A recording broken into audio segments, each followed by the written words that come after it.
চাকরিচ্যুত বিডিআর সদস্যদের ক্ষতিপূরণ পুনর্বহালের দাবিসহ অন্যান্য দাবি আদায়ে মিছিল নিয়ে সচিবালয়ে যাওয়ার পথে বিক্ষোভকারীদের আটকে দিয়েছে পুলিশ।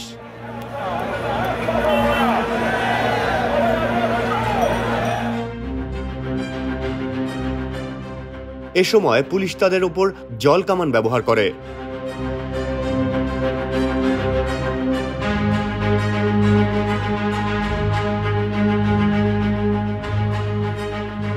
দ্য ডেইলি স্টারের আলোকচিত্রী ঘটনাস্থল থেকে জানান, দাবি নিয়ে কেন্দ্রীয় শহীদ মিনার থেকে আজ বুধবার দুপুর 12:30টার দিকে সচিবালয়ে যাচ্ছিলেন কয়েকশো বিক্ষোভকারী। এ সময় শিক্ষা ভবনের সামনের ব্যারিকেড ভেঙে তারা এগিয়ে যেতে চাইলে আইন শৃঙ্খলা রক্ষাকারী বাহিনী তাদের সেখানে আটকে দেয়। এ সময় তাদের ওপর জল কামান ব্যবহার করা হয়।